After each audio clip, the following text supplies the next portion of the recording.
Hello everyone. वैसे student जो खासकर एएमयू में एंट्रेंस एग्ज़ाम दिए हैं, इस वीडियो में बीकॉम्स और बीएलएलबी में जो इस बार का कट ऑफ गया है, एक्सपेक्टेड जो भी मैं बता रहा हूँ ऑलमोस्ट एक्सपेक्टेड ही है। हालांकि स्टूडेंट्स ने जिस तरीके से मुझे बताया, हम उसी हिसाब से आपको बता रहे हैं। तो एक तो वो कट ऑफ को लेकर, दूसरा वेटिंग कितना क्लियर हो सकते हैं या होंगे उसके बारे में आप सिंपली गूगल पे जाएंगे, सर्च कर लेंगे एएमयू एग्जाम कंट्रोलर। जैसे जब सर्च इस तरीके का आइकन आएगा, इसके बाद आपको इस पर सिंपली क्लिक कर देना है। जैसे जब इस पर क्लिक करेंगे, एक न्यू आइकन इस तरीके से ओपन होगा। इसके बाद आपको यहाँ पे results of BComs honours and BLLB का आइकन दिख रहा है, आपको इस पर सिंपली क्लिक करना है। यहाँ पे जैसे जब क्लिक करेंगे, देखिए बड़ा इजीली वेबसाइट एक्सेस हो रहा है। क्यों? क्योंकि अभी के टाइम में कोई वेबसाइट एक्सेस नहीं कर रही इस वजह से। तो यहाँ पे आपको फैकल्टी ऑफ कॉमर्स में आपको बीएलएलबी का रिजल्ट दिख जाएगा। यहाँ पे गर्ल्स का है और बॉयज़ दोनों का लिस्ट है। हम इसको सिंपली ओपन करते हैं डाउनलोड करके। अभी मैं इसको सिंपली क्लिक किया और इसको डाउनलोड करके ओपन करेंगे। देखिए हर रिजल्ट में कुछ चीज़ें कॉमन है। मतलब यही कि काउंसलिंग आपका ऑनलाइन होगा, डॉक्यूमेंट्स आपको रेडी रखना। कौन कौन से डॉक्यूमेंट्स चाहिए उस पर वीडियोस फिर से हम कल बना देंगे, ताकि आपको पता चल जाए हाँ भाई कौन कौन से डॉक्यूमेंट्स लग रहे हैं। इसके बाद नेक्स्ट अगर हम बात करें यहाँ पे, तो ये वो स्टूडेंट्स है जो सेलेक्ट हो चुके हैं फाइनली, चाहे वो मतलब हर का लिस्ट है। जैसे यहाँ पे जो भी मैं लिस्ट दिखा रहा हूँ, ये गर्ल्स का लिस्ट है। तो इसमें ये सारे कैंडिडेट का सिलेक्शन हो चुका है, लेकिन इनको फाइनल तब होगा जब ये ऑनलाइन काउंसलिंग में पार्टिसिपेट करेंगे, जब ही, इससे पहले नहीं।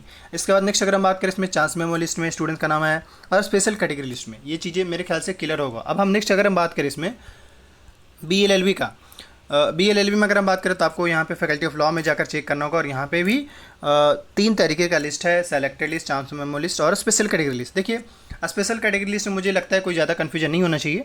रहा सवाल वेटिंग कितने क्लियर होगा, तो हम इन शॉर्ट में भी थोड़ा आपको बताते हैं। याद रखें ये काफ़ी सारे स्टूडेंट्स के इसमें नाम आया हुआ है। लिस्ट ऑलमोस्ट मतलब सीट्स यहाँ पे काफ़ी, हालांकि यहाँ पे इस तरीके से कोई सेपरेट नहीं कहा गया कि हाँ भाई बॉयज़ का अलग गर्ल्स का अलग, सबको कंबाइन निकाल दिया गया इस लिस्ट में। अब हम थोड़ा एक और इंपॉर्टेंट चीज़ पहले दिखाते हैं, उसके बाद हम कट ऑफ के बारे में, ये कट ऑफ के बारे में, साथ ही कितना वेटिंग क्लियर उसके बारे में बात कर लेंगे।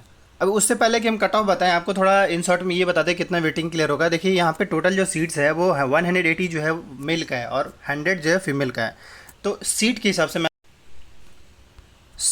से अगर हम बात करें तो मैक्सिमम वेटिंग क्लियर होने वाला होगा ऑलमोस्ट, जैसे 180 सीट्स है तो आप मान के चले कि कम से कम जो है 100 के आसपास वेटिंग, या 100 या 150 के आसपास, इससे ज़्यादा वेटिंग क्लियर हो पाना मेरे ख्याल से मुश्किल होगा। अब ये समझिए वेटिंग कैसे क्लियर होता है। इनफैक्ट हम बॉयज़ का भी बता रहे हो, गर्ल्स का भी इन शॉर्ट बता रहे हैं। गर्ल्स की अगर हम वेटिंग की बात करें तो मुश्किल से 50 के आसपास वेटिंग क्लियर हो सकते हैं, 50 से 100, इससे ज़्यादा नहीं। 50 यानी कि रैंक के हिसाब से नहीं कि हाँ भाई मेरा 50 वेटिंग में 50 उस नहीं, 50 स्टूडेंट्स का वेटिंग क्लियर हो सकता है। क्योंकि आप समझिए यहाँ पे क्या है, जिसे आपको पता ही है कि हर यूनिवर्सिटी में कैटेगरी होता है या रिजर्वेशन होता है, ठीक है। और इस रिजर्वेशन का सीन को समझिए क्या है। जैसे कि आपको पता है कि एमयू में इंटरनल कोटा भी है और एक्सटर्नल नहीं, एमयू इंटरनल कोटा है। इसके साथ ही ओबीसी का, एससी एसटी का रिजर्वेशन, इसके अलावा जनरल का रिजर्वेशन वहाँ पे है। मगर इन सब में ये सबसे इंपॉर्टेंट चीज़ ये समझिए कि हर का जितने भी कैटेगरी, सबका सीट फिक्स है। जैसे अगर इंटरनल स्टूडेंट्स है तो सपोज करें कि अगर 50% इंटरनल है, तो इसमें से 180 में जो है 90 स्टूडेंट्स ऐसे जो इंटरनल स्टूडेंट्स के लिए, ऐसे इस तरीके से समझिए। इसके साथ ही इस 90 स्टूडेंट्स में भी सपोज करें कि फर्स्ट लिस्ट में जो है या फर्म लिस्ट 1 में जो है, मान ली कि टोटल जो है 50 स्टूडेंट्स या 70 स्टूडेंट्स एडमिशन लिया, तो बाकी बच गया 20 स्टूडेंट्स। वो जो 20 स्टूडेंट्स होंगे वो जो वेटिंग लिस्ट में, क्योंकि ऐसा है इंटरनल स्टूडेंट्स वाले भी वेटिंग लिस्ट में हैं, तो वो जो 20 स्टूडेंट्स का जो एडमिशन होगा वो इंटरनल में जो मैं फिर से रिमाइंड करता हूँ, वो जो 20 स्टूडेंट जो बच्चे एडमिशन नहीं लिए हैं, तो वो तो सीट खाली हो गए। अब वो 20 सीट्स कैसे फुल होगा?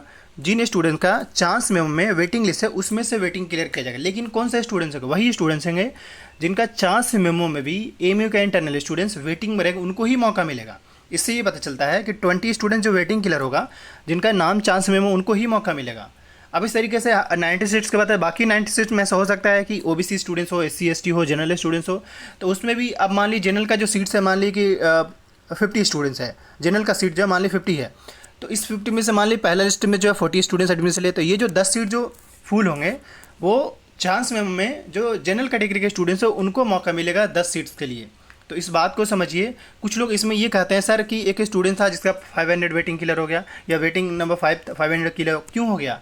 क्योंकि वो हो सकता है वो स्टूडेंट्स हो या तो ओबीसी हो, या एसटी स्टूडेंट्स हो, या डीएस कैटेगरी का हो, या फिर ऐसा हो सकता है कि वो इंटरनल स्टूडेंट्स हो। क्योंकि एमयू ने इस तरीके से स्पेसिफाई तो नहीं किया ना कि हाँ भाई अगर हम 500 स्टूडेंट्स का वेटिंग लिस्ट निकाले तो उसमें 500 जो है वो सभी एक्सटर्नल है या इंटरनल है, या ओबीसी है या जनरल है। बट होता यही है, इसलिए मैं आपको इन शॉर्ट बताना चाह रहा हूँ कि हाँ भाई वेटिंग किसका क्लियर होगा।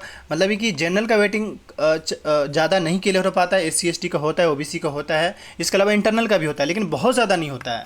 आपके टाइम में जैसे ही ये चीज़ें ऑनलाइन हुआ है, ज़्यादातर बच्चे एडमिशन ले लेते हैं, इस वजह से वेटिंग कम क्लियर होते हैं। तो मेरे ख्याल से ये चीज़ समझ में आ गया होगा।